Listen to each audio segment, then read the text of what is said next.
a big help to that grade. It comes off into the house, yeah. Yeah, make sure you have food to eat in the hospital. For Shabbos, yeah. Huh?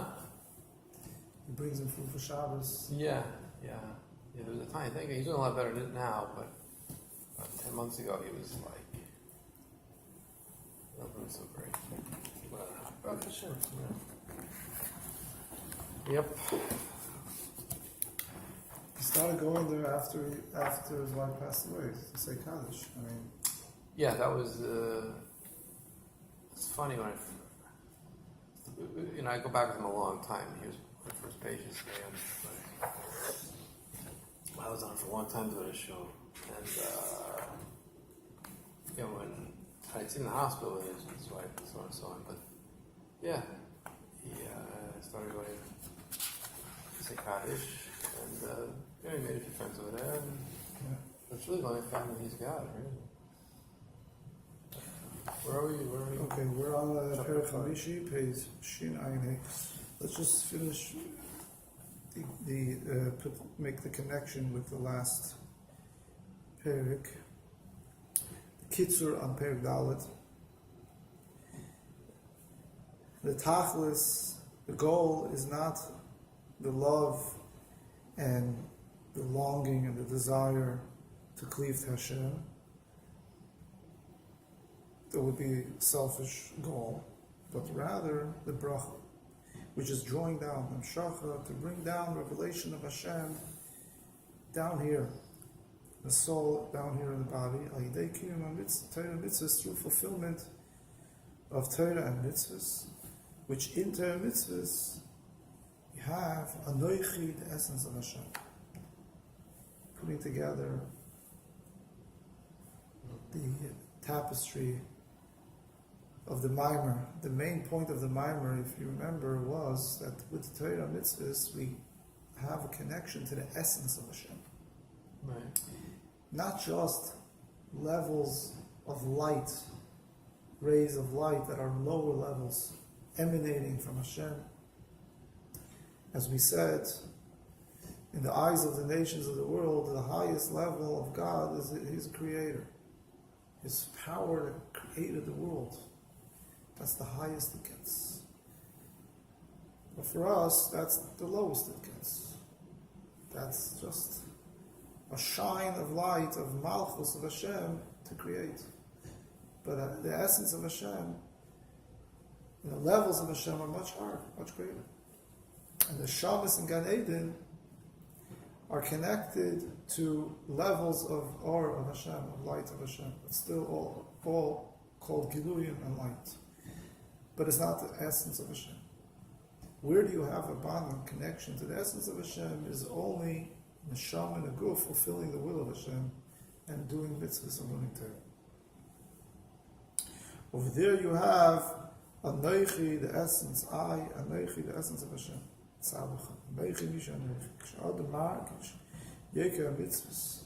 When a person acknowledges the value, the significance of a mitzvah, that it gives you the bond with the essence of Hashem, the highest levels, then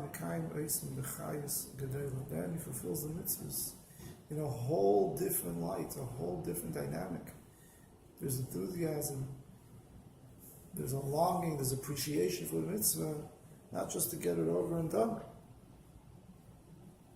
but looking forward to fulfillment of a mitzvah, to have that connection, that bond to Anoichi. And this is the key to unlock what?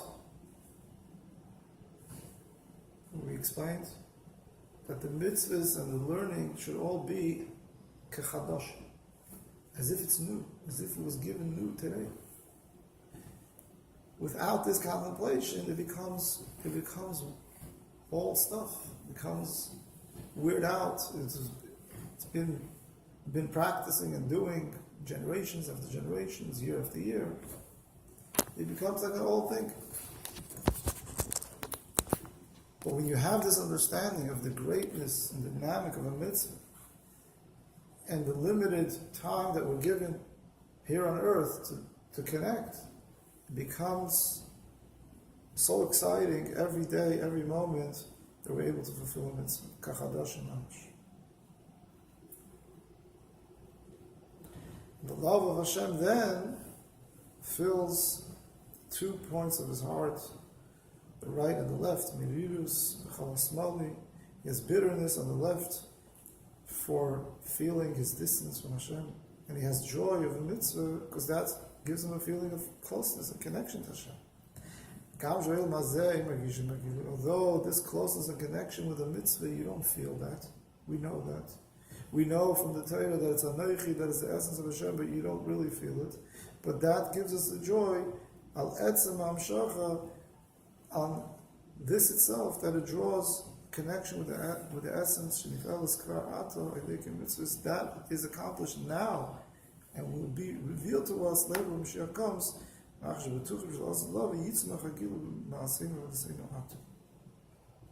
Because we're certain that this will be the end result. When Mashiach comes, we'll see it.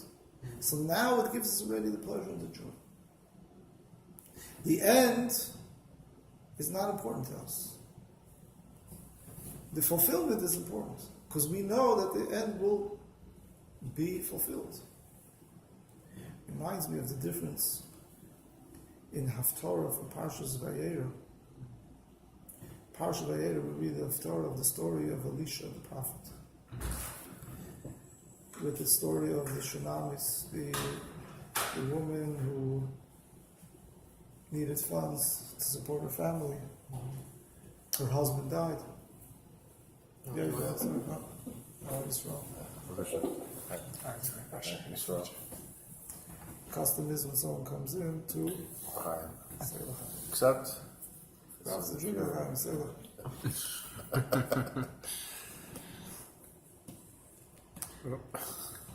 oops, pick up the cup. And the person that comes in is not allowed to sit next to the cookies. okay. Cookies have to go on both sides. Crackers are okay.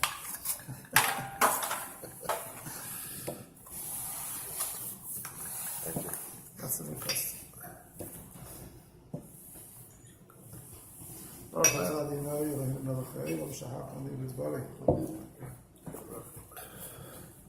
Chaim.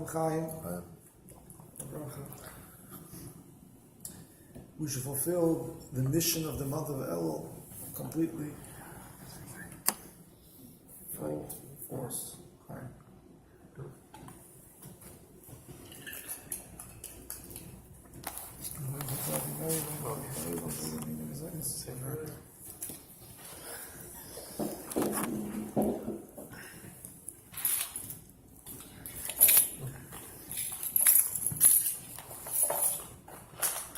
You think I need a microphone for that? You heard Well, listen to it tonight. I mean, you get home and let me know if anything we can.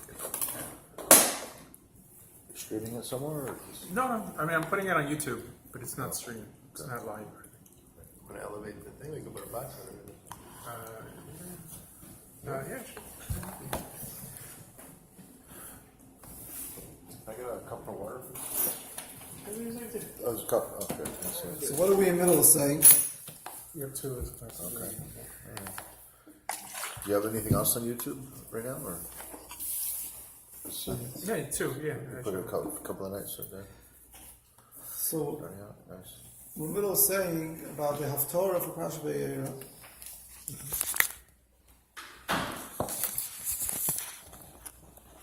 So we know the story. There's a difference between the Sephardic custom and the Ashkenaz custom. The Sephardic custom, they finished the Haftorah short to the point. Just for Vader. But where do they stop? They stop right before the whole dramatic story, the interesting part. I would say is the whole beauty of the story, of what happens, how she obtains that blessing that she received from the prophet. What she did. The oil in the head. With the oil and borrowing all the blessings. The Ashkenazim, they go into that. Sfardim don't. They stop here. Why? The Chabad. I think Chabad follows this in Haftorahs in general, this part of custom. What's the reason for the stop? The answer is the emunah, the faith is so strong. We don't have to hear the end of the story. How did bracha happen? We know she got the bracha. The Navi gave her the bracha. She got the bracha. It's gonna be fulfilled. It's full faith. The details is not important. How it actually happened,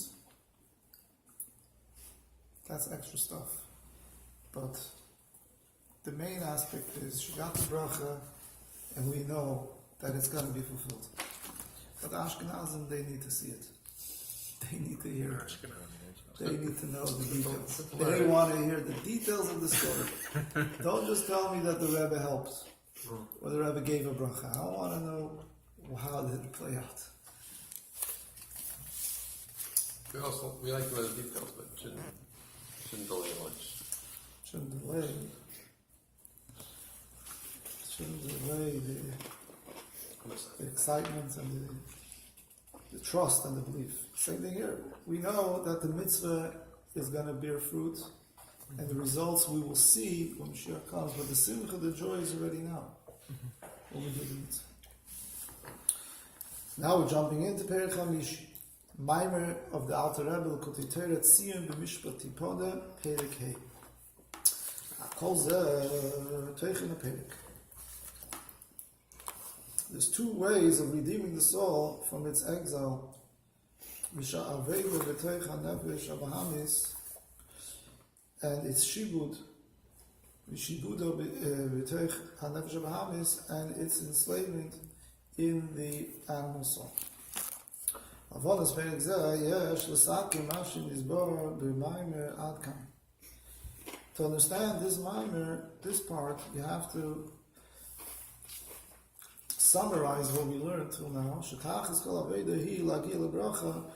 That the purpose of all our service to Hashem is to reach the level of bracha, which is drawing down Ein Sev Baruch HaSeviv, the level of the essence of Hashem Ur HaSeviv, which is higher than connection to Olamot. That's why it's Soviv, it's all-encompassing divine light.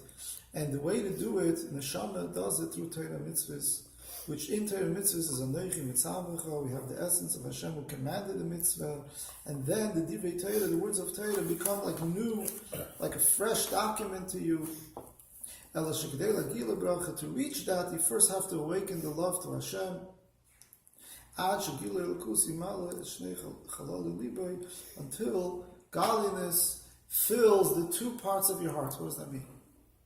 When Hashem fills both aspects of your heart, it means that you're sad when you feel a distance, and you're joyed when you feel close to Hashem.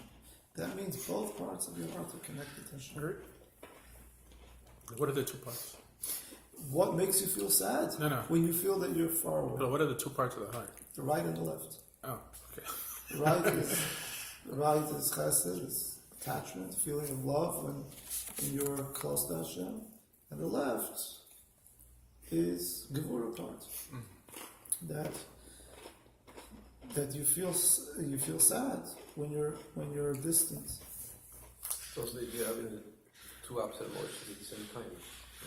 Yeah, two opposite emotions. Joy from one aspect, and sadness from another aspect. Shnei Yom Eila, Gilui Ein Zeh Baruch Hu B'Nafshei, Bracha, revelation of Aaron Seif, which we refer to as Bracha, which is a part of davening of saying the Brachas of Shemona Esrei, and the part of Ava B'Chol Avacha, love of Hashem, with the two parts of your heart, its source is from two levels of the neshama. So the two aspects of the service is from two levels of the neshama.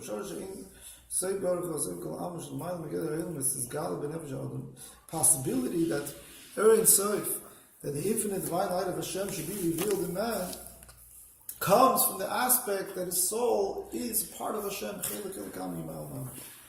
Shaboy etzem and Hashem mamish, that there is a part of us that's bound up with Hashem, connected to Hashem, one with Hashem. This is called Pnimis Alev, the inner dimension of the heart. This is expressed. This part of us expresses itself by its desire to cleave, to become one with Hashem. Shisham kol mitzvah adam hi ka'ayin efes mamash. Over there, when you're attached to Hashem, man's existence, it falls off. It's totally nullified.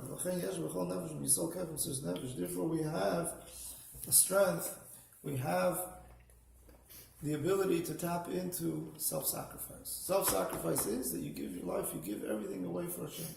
How is that possible? It doesn't really make sense. It doesn't add up. The mind doesn't let that. Doesn't enable that. Doesn't justify it. To give your life for something has to be justified if it's based on intellect.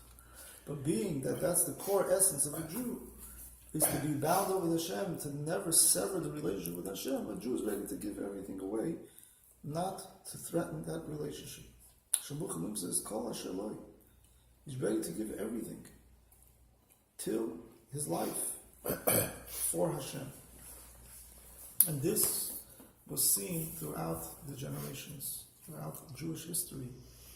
The Jews, in a great numbers, a tremendous amount of numbers of Jews, majority were ready to give their life away, not to sever the relationship with Hashem, even for 1 minute.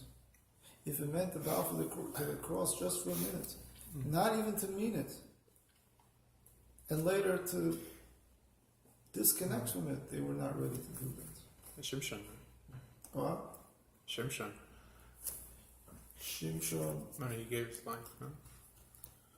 He gave his life to kill the Plishtim. Yeah, but I mean, Kiddush Hashem. Kiddush Hashem. We're talking about a lot throughout the history of the Jews in Spain. The Spanish Inquisition, the Crusaders, many pogroms where they came to Jewish communities to convert them. And they were given a choice to live or bow to the cross. This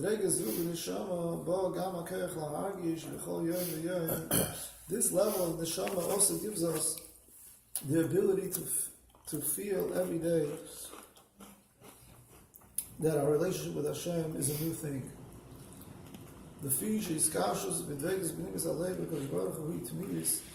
this bond is constant, everlasting, it cannot be broken, it cannot be changed. When the inner dimension of the heart is revealed to you, then you fulfill the Torah mitzvahs as if you just received it. Without any changes. Time doesn't take a toll on it, because it's so connected to your essence. It doesn't change by time or space. However,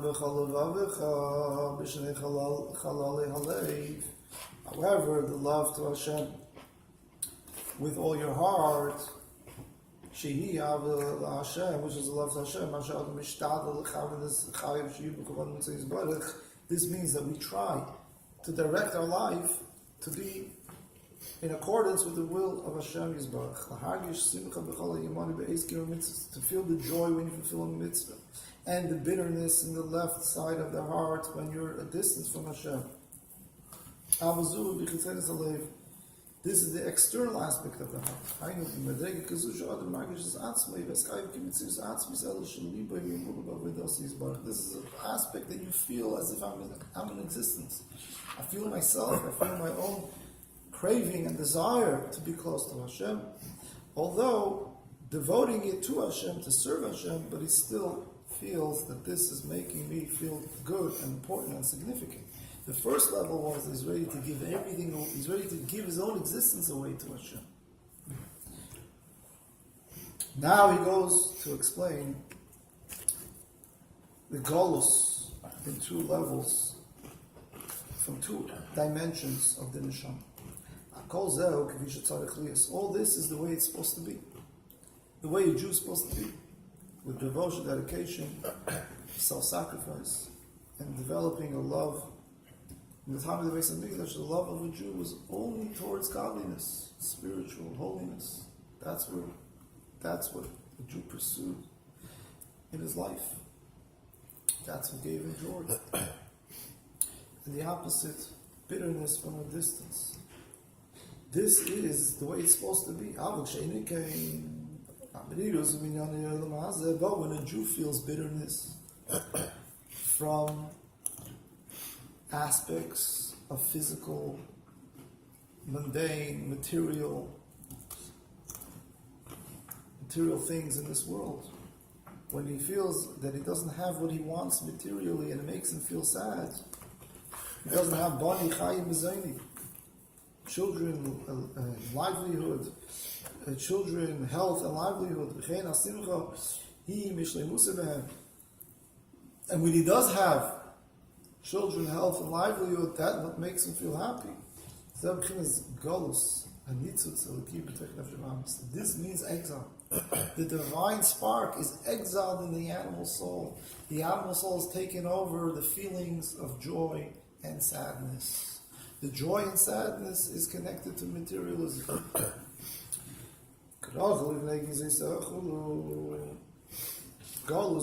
This exile of the mitzvah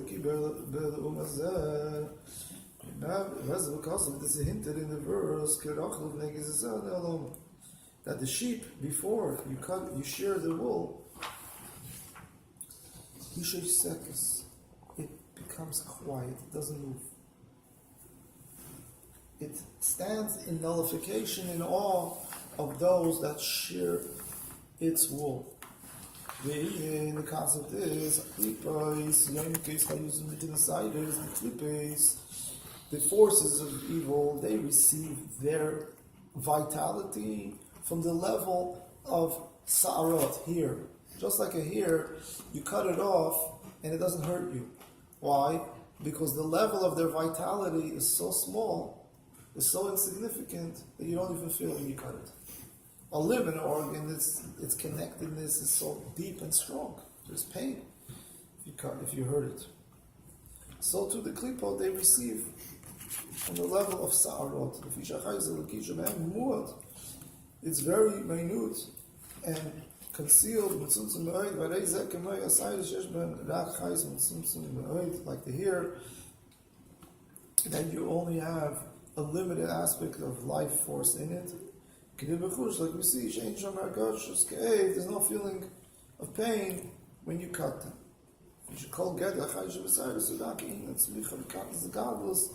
The whole energy, vitality in the hair is only that it grows, it gets longer. This is what it means in the verse that a sheep, before it gets the haircut, it becomes quiet. Because man shefa kedusha hurad b'chinas hayru shluchayis mitzum samayit shemani yesh nikol klipa rachel ikenas. So he says that a rachel, a sheep, represents knesset yisod, the source of the Jewish souls.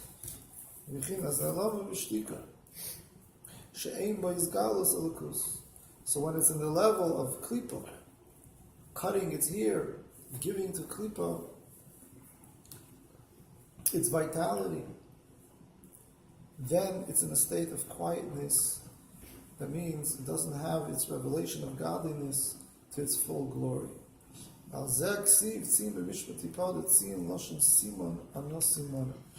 This is what the verse says, that Zion is redeemed with mishpat, with justice, with the laws of justice of Torah. Zion is referring to what? What does Zion mean? Zion means a sign. It means something that indicates on something else, an indicator for something. Like the saying is that a Jew says, I'm just an indicator. I indicate to God. I indicate to the world that there is a God, that there is a higher being. On this exile of the soul, it says,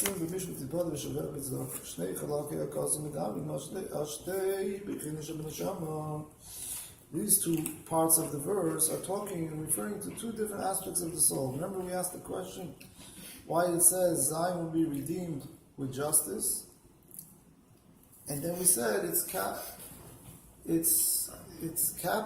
captives will be redeemed with charity. Why there's two aspects? So now we're explaining that there's two aspects to the soul. There's two aspects of the godless of the exile of the soul, divided into the two aspects that we mentioned before. The higher level, because it means that it is the inner dimension of the heart. That's the essence of the soul.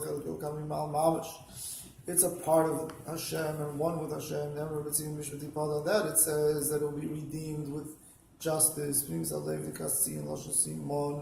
The inner dimension of the soul is just a sign indicating to Hashem. Like Rav Shimon Bar Yochai said, he said, I'm just a sign to Hashem. Rav Shimon Bar Yochai was totally nullified to Hashem. His whole existence was only to be a sign, an indicator to others towards Hashem, towards the Shekhinah. So too is our essence of our neshama is similar to the neshama of Shimon Bar Yochai. The essence of the neshama is so pure. Inner dimension of the heart is always nullified to Hashem. It's called Tziyun. That we are a sign that we are the nation of Hashem. To give our life to self-sacrifice to Hashem. The flame will never be extinguished. I don't get the. He's proving it here, but I don't see it. Tzion is a Simon, and that The inner dimension is I'm missing the. That it's so devoted and dedicated to Hashem, bound up with Hashem, ready to give its own existence. It's that I get. basically That's saying that I'm nothing. I'm just. But how is that Tzion and Mishpat? Or is that stuff? That's Mishpat. Tzion bim mishpat ipada. Or why with mishpat? They didn't explain it. Let's see. How is that Pnimis Alev? Pnimis Alev is bound up with Hashem That I get. and doesn't have his own identity. Bittul, I get that. Totally bottle. Simon. Only a Simon for Hashem. What I don't get is why is that Tzion? Why is what Simon? We're saying in the phrase there's two levels, right? We're He saying, didn't explain why yet the mishpat. Okay. He's just explaining now the name of that level of the neshama is called Sion. Got it. Okay. Simon. Behind Pnimis Pnimis Alev, which is the inner dimension of the heart, Ba'ava Te'is, Ba'ava Pnimis, and the Below soul. This is the natural love and the inner dimension of the heart that has hidden love to Hashem. Every Jew has it. Like it's explained in the great Latin Tanya, Inyan Ava Mesuteris. The concept of Ava Mesuteris, that it's a love to Hashem above and beyond understanding.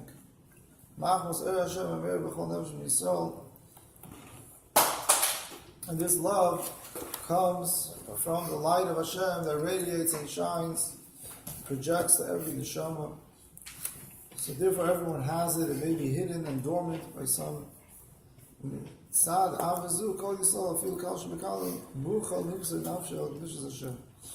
And stemming from this love that every Jew has, which is bound up with Hashem, every Jew, even the most unworthy and feeling of disconnected from Hashem, is ready to give his entire life for Hashem. Because this aspect of the soul tells him that he cannot be disconnected from Hashem.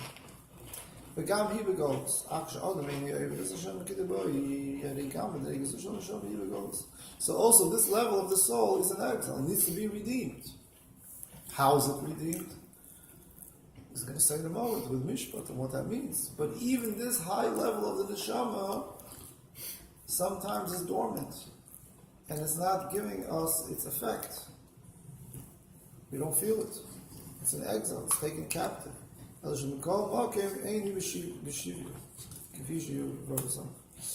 Golos, but he doesn't call it in captivity. It's an exile that it doesn't express itself fully, but still is not called in captivity.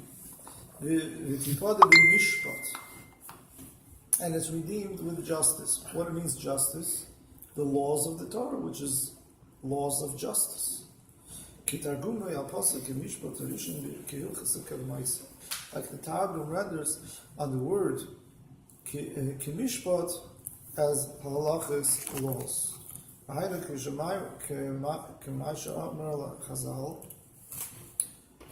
Ein agolis miskanshos ela b'schus hamishnayos shnemer gam ki yitnu magoyim. So he explains the redemption of the inner dimension of the heart from its exile, which means revealing the inner dimension of the heart. It should be revealed is b'mishpat, which is the laws of the Torah. Mm-hmm. How do we know that mishpat is the laws of the Torah? Because the Targum, we see from the Targum, that it's on the word ki mishpat harishon, the first mishpat, it says ki hilchas sekad ma'isa. When it comes to the laws of the Torah, there's a gula, there's a special charm to nullify the exile with it. Ma'am Razal, like Razal say, in a golus miskanjes, that the golus doesn't come to close to an end, only in the merit of mishnayos, of the laws, shein halakas psukis, which are laws which are clear and cut. The reason for this is because Torah is light. Concept of Torah is light and revelation.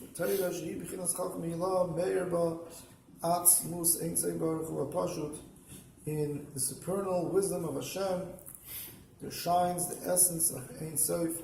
Hashem and Torah one. Through Torah, there's a bond, a soulful bond with Ein Sof Baruch Hu. Because Hashem and Torah is one. Therefore, through involvement in the laws of Torah, you reveal the inner dimension of the heart from its concealed realm to be revealed. Because Torah is light, the light of the essence of Hashem. Now goes in Shaveh. So we explained the first aspect of this inner dimension of the soul in exile. It's redeemed, although not in captivity, but it's redeemed, it becomes revealed from hiddenness, from concealed to open and revealed through Torah, through the laws of Torah. Through learning Mishnah particularly. Shaveh. Now the level of the soul that's held in captivity, which is the two aspects. We're already talking about revealed aspects of the soul. The way the heart expresses itself in love and awe and feeling bitterness about things. Which are totally in captivity. Like we said before, a Jew in exile, he feels bitter. Why? Sure. When he's missing the sunshine. And he feels happy. It's a Jew in New York. The Jew in New York. He feels happy when he's on the boat and he's enjoying life. Now we're talking about it in a more refined way. That when he has his needs, he has pranos, he has livelihood, he has children, he has nachas from them, and he has health. These are the things that he's happy with.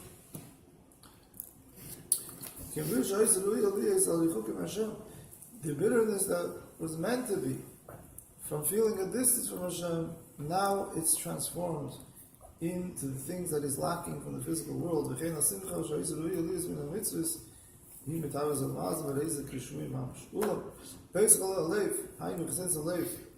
two external aspects of the heart are in captivity. These are the captives of Zion, of the essence of the soul are in captivity. These are the aspects that shine forth from the essence of the soul that are in captivity. Avaltzion Atzma, but Zion itself, which is the essence of the soul, is not in captivity. Only its glory, its shine, its radiance is been concealed, but it's not in captivity. Not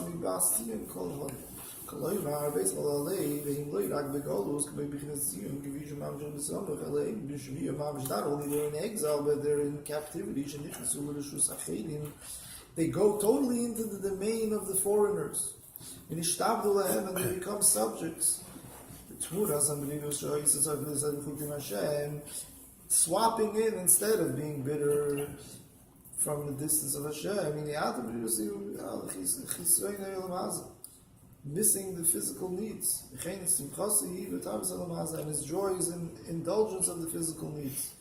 Instead of simcha of mitzvah. Therefore, they're literally captive, held captive. However, Tzion doesn't have its counterpart in the forces of evil because it's so lofty, it's so bound up with Hashem, it's the essence. In the Umazeh, the other side, the other camp of Klippa, there's no aspect that mirrors that. Pirush means like this. Every strength of the soul has a counterpart. Whatever there is in holiness, there is in Klippa.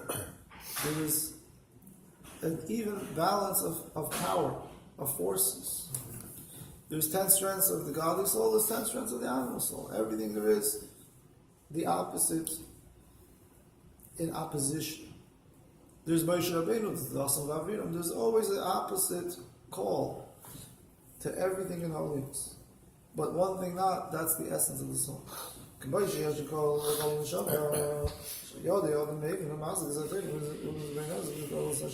intellect, Seichel, the neshama has Seichel intellect. That what? That when a person comprehends Torah and he ponders the greatness of Hashem, Kach Yesh Seichel neshama, so too there's intellect to the animal soul. With the intellect of the animal soul, he understands worldly matters and how to obtain worldly pleasures. Is being that the godly soul is enclosed in the animal soul. And that anything that the godly soul wants to fulfill, it has to go through the channels of the animal soul as well. Which is the life of the guf. Hello? I think so. I'm not with him. I'm with that. So just ask you.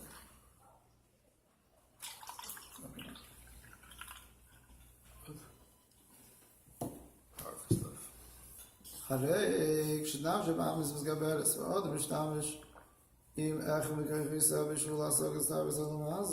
his animal soul overpowers and he's using the strengths of intellect to obtain the physical desires and pleasures and cravings,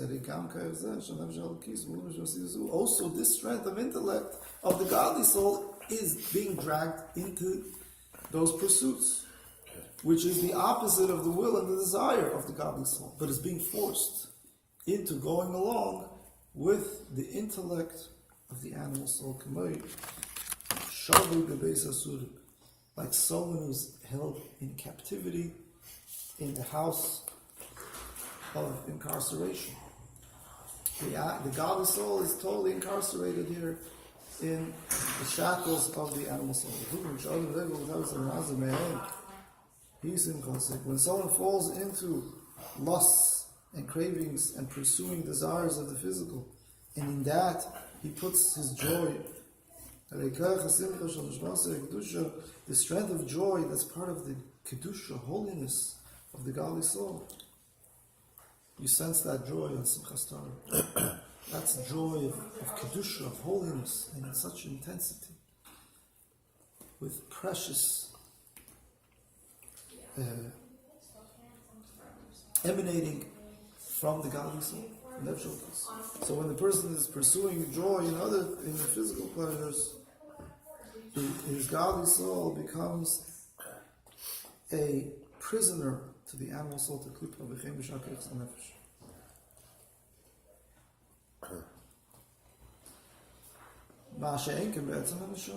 So we're explaining that here is the possibility of captivity, where in the aspects of the strengths of the soul. The projection of the soul there's the ability of taking it captive, but not in the essence. Which is part of Hashem Mamash. Which is bound up completely with the oneness and essence of Hashem. Therefore, because we obtain this, we are standing ready for Kiddush Hashem, for sanctification of God's name. Such a level of nullification does not exist in the forces of the other side, forces of the evil. That means we find by going that they don't have this concept of self-nullification, serious nefesh, self-sacrifice. You do find that they give themselves for a purpose, for a cause, and there's an intellectual understanding of why they do it. There's something there that they want to impart. They want to leave a legacy or make something out of their self-sacrifice, become a martyr, or for whatever it is. It's to leave an imprint. For by Yid, we find by Avram Avinu, there was no reason, there was no purpose in sacrificing Yitzchak. He was ready to do it. Yitzchak was ready to do it. It wasn't in front of people, it wasn't to make a point, it wasn't in front of a crowd. And this is what we find by Yid. Serious nefesh, beyond any reason.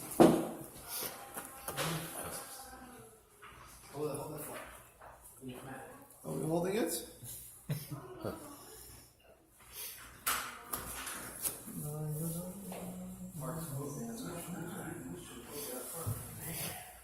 Matt is here. It's the end of the beginning of the month.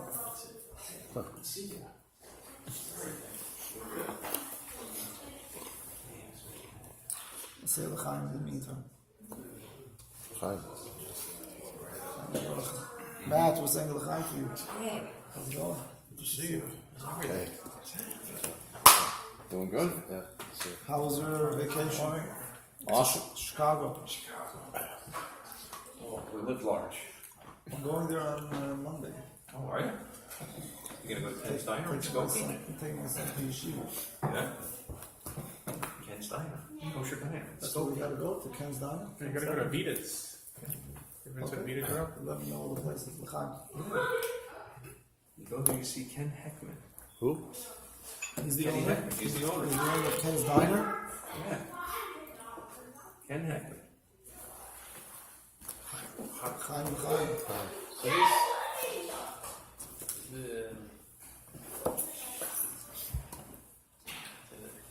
Etzem of the Shammai, the essence of the Shammai saying, this is the Yechida, right? Yechida, yeah. So this, that's 1 second to clarify this, the idea of Chassidus, even to the intellect of the Nefesh Behemoth should perceive godliness, right? I mean, like we were describing here, it's like the upside down, like natural way of the world, I guess, that the ICs, the hard ones, you're kind of submerged in that physical world. But the idea of learning of Chassidus is to flip that paradigm, right? Where even the animal's soul understands his godliness and To redeem, to take out of captivity. The general setting of galut, of exile, feeds into this and gives possibility to lose sight of direction of the joys and sadness of the heart. which wasn't so prevalent. At the times of Galus, it wasn't the norm. And at the times of the Beis Hamikdash, it was much more with devotion, dedication in the right direction. You have the Beis Hamikdash, you have the revelation of Hashem. It was much easier to stay connected in the right direction, channeling the love and the awe in the right direction. But now in the time of Galus, it's held captive. And Chassidus definitely helps to channel it in the right direction. And the Pasuk over here is also helping us to redeem the soul, teaching us how to do it. And we're differentiating between the essence of the soul and the revealed aspects of the neshama. Essence of the soul and revealed aspects of the neshama. The essence of the soul and the light of the neshama. The kochot, the strengths of the neshama. So till now we're talking about the kochot, the strengths of the neshama, like we said, the intellect. Seichel. Intellect could be devoted to pursuing a connection to Hashem, and it can be held captive in pursuing the opposite, pleasures of this world.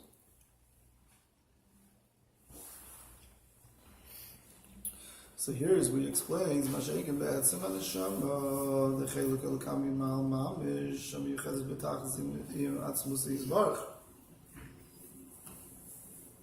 essence of the neshama, which is part of Hashem, and is bound up with the essence of Hashem, therefore he is ready to give himself to Kiddush Hashem. Such a devotion, dedication is not found by Lumazah. The Ava, so literally it means you don't find such a strength by Goyim, by the forces of Klippa. There isn't such a thing. There are terrorists, they're ready to give their life, but they have a purpose. They have a self-serving desire. They believe in things that they're going to get. By Yid, it's all giving everything up for Hashem. That's what it is all about.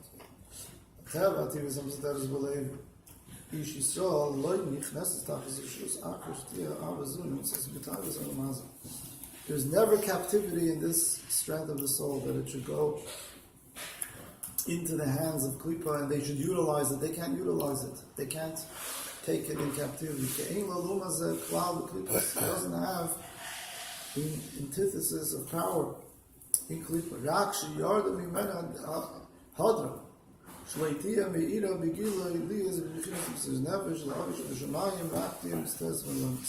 Well, what could happen is, not that it gets into the hands, in the wrong hands, but what could happen is that its glory is not shining and emanating, and he doesn't feel his attachment to his Father in heaven in such a level. It's just hidden. It's dormant. It's within him. In Galus, you need the Goyim to wake us up and to reveal the mysterious nefesh of a Jew. The Yid in Galus in the ghetto was being forced to feel his own essence of the soul, forced by the external forces. And that was revealing it and bringing it out.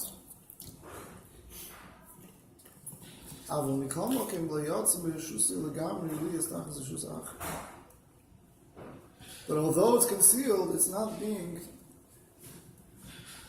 taken into prison by the forces of evil. Even a Jew that's the most unworthy or lowest level is ready to give himself over to sanctification of God's name. This comes from this level of the soul.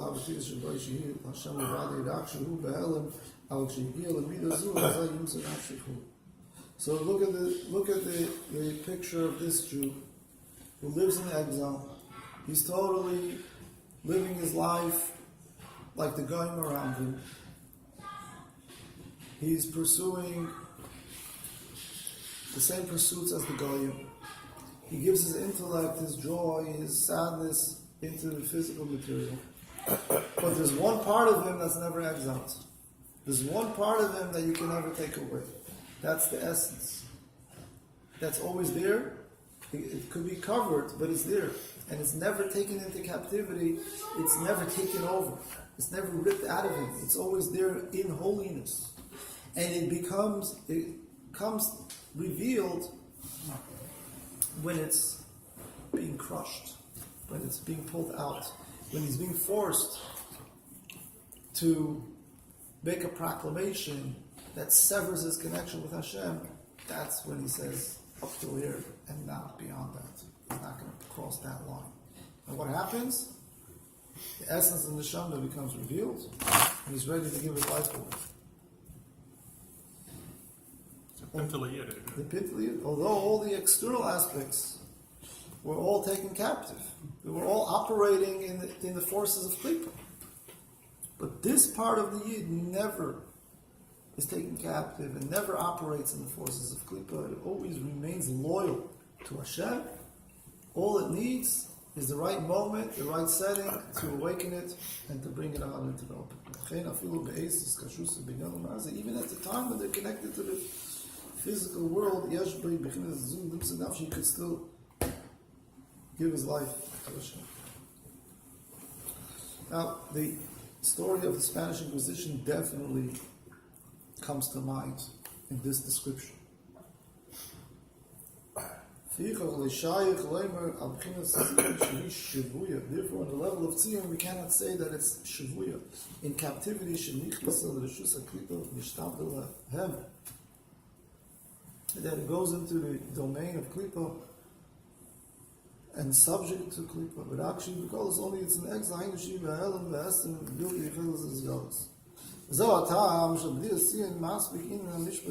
this is the reason why to redeem Tzion, all you need is mishpat, is the laws of justice, of Allah, of Torah. All you have to do is reveal the Tzion. For this, you just need the light of Torah, and it gets its nourishment to be revealed. Like it says, Chazal say that the light of Torah brings the Jew back in the fold, back to good. Just the light of it, just being in the company of it, just learning. It has a force of light, of energy that penetrates the heart of a Yid to bring them back to the right path.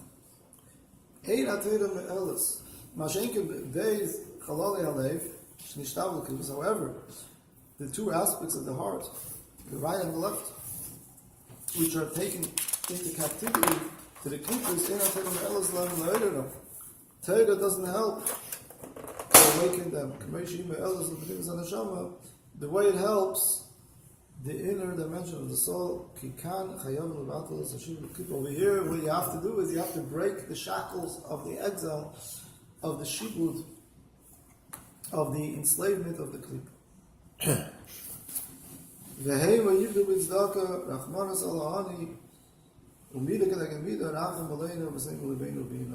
How are they redeemed? Through tzedakah. Through you having compassion on the poor. By you showing compassion and giving, Hashem shows compassion in return and redeems you from that deep exile. That you need redemption. This is what the verse says, So what does Vishaveh refer to? Clear. Vishaveha. Which aspect of the soul is in captivity? What is the verse referring to when it says Vishaveha?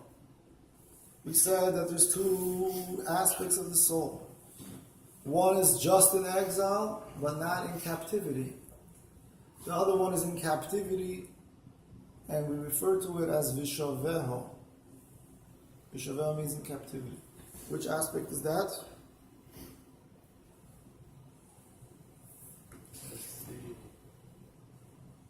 Yeah. Not the essence, but the external strengths of the soul. Chitoni. The external strengths emanating from the soul, which is referred to here in this mimer as the right side of the heart and the left side of the heart, its joys and its bitterness. That's basically encompassing the life of a person. There's the things that give you joy, things that give you sadness, and that is taken into captivity. It's redeemed through tzedakah. So that's the expression of the soul, through its desires, where it puts its will. Yeah. And just like in Midot, there are many character traits, but the main ones that lead all the other character traits is Ava and Yira. These are the main. That's the right and the left. Your joys and your bitterness is representing all of the other character traits. Hashem treats us measure for measure. When you give tzedakah, you give charity, you show compassion to others, Hashem shows compassion to you to redeem you. It awakens great compassion from above to redeem the two aspects of the heart which are taken into captivity, which the klipas, the Rishoyim, are referred to as dead in their lifetime when they're taken into captivity. And now, after giving tzedakah, he's able to awaken in his heart a love and a joy in Hashem, and a bitterness of feeling distant from Hashem. We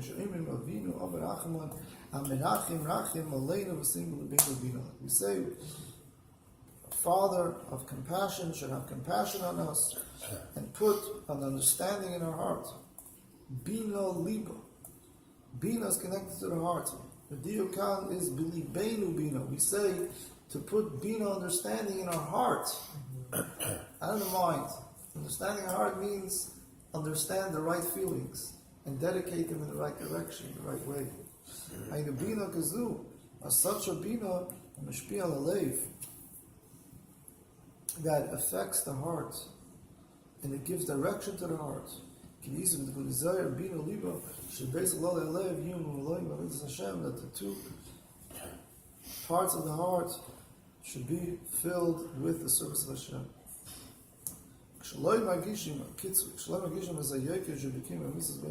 We don't feel the uniqueness and importance of the mitzvahs here in this world. And therefore, his joy is in the pleasures and pursuits of the physical, and his bitterness is when he cannot obtain.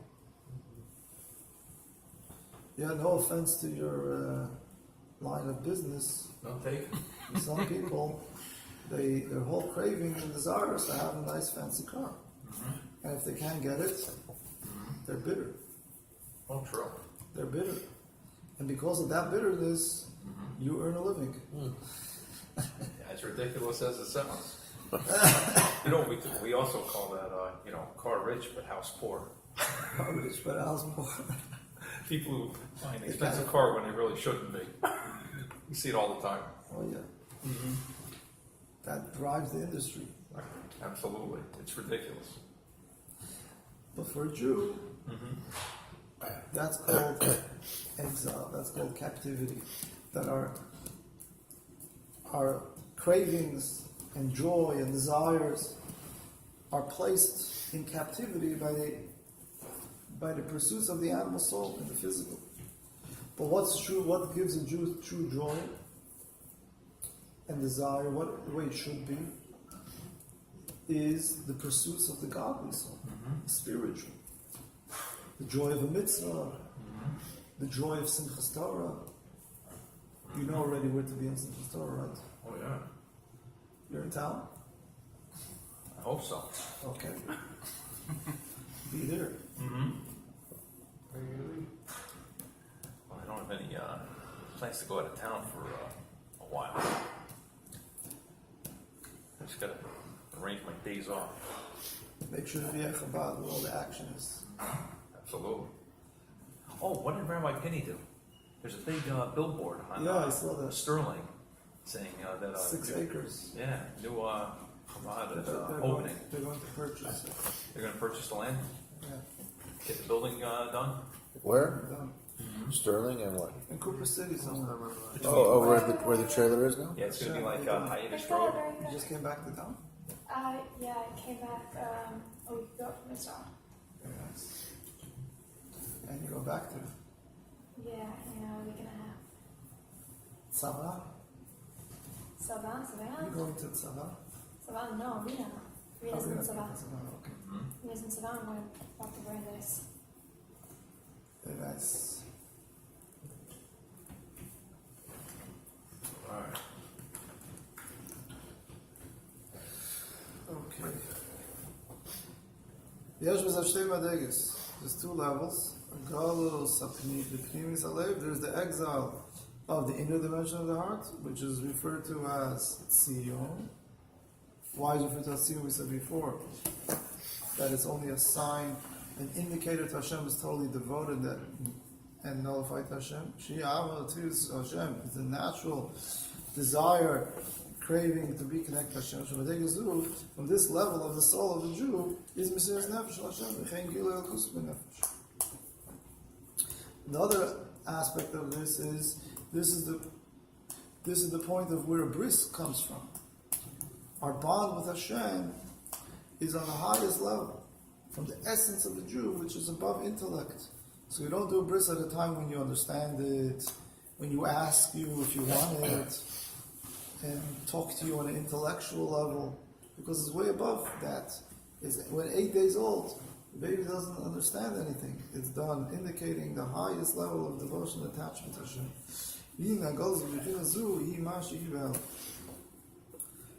What's the exile on this aspect of the soul is only merely that it's concealed. The Jew doesn't feel it fully, but it's not taken away from him. It's never taken out from Kedusha and into the hands of the Klipa in captivity. That would be called captivity. It's here, it remains by you, it's yours, it's locked in. It may be concealed and you need to reveal it, but it's there. This is the purpose of sharing a mitzvah with a fellow Jew. Knowing this helps you appreciate so much another Yid, because that essence of the soul is there fully, just like by any Yid, even observant, non-observant. All you have to do is awaken it. Sometimes all it takes is one mitzvah, one wrapping of tefillin, one lighting of Shabbos candles. One mitzvah could trigger that essence of the soul, the pintle Yid, like you said before, and to bring it out to the open. This is what you call expert lenses, the lenses of a tzaddik. A tzaddik sees this. A tzaddik sees this in every Yid, guiding us, directing us in the right attitude, the right path of how to really inspire another Yid.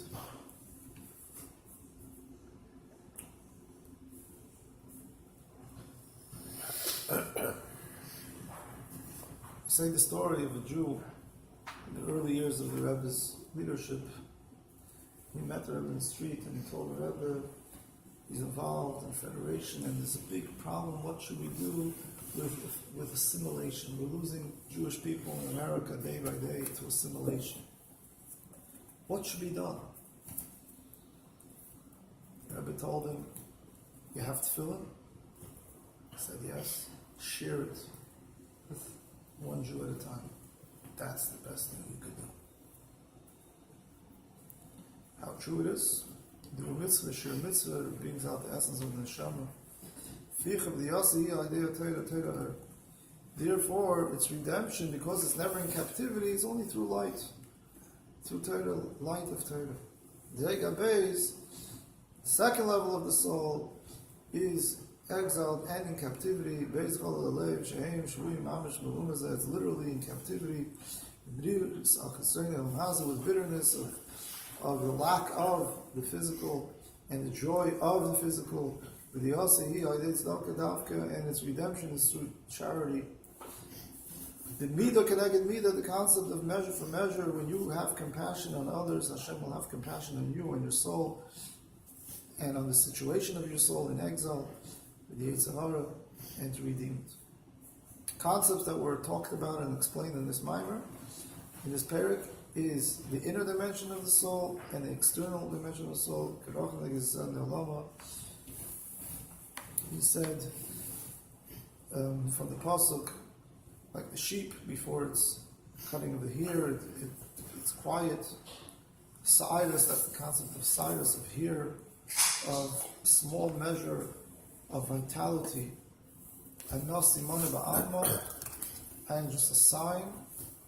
Pnimis aleg, the inner dimension of the soul. Avim Santeres, hidden love, bina liba, the heart understanding. Shukayach, sticking through this beautiful mimer. Amazing, amazing mimer. This is the stepping stones to go into the Mother of Elul. Ani Rododi Rodoli, service of the Mother of Elul. Initiation from below, our initiating the relationship with Hashem.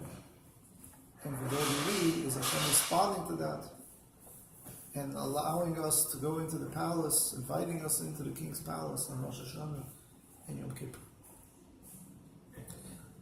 So we'll continue Miz Hashem with the Maimarim of the month of Elul. Is it in this book? Or we leave it?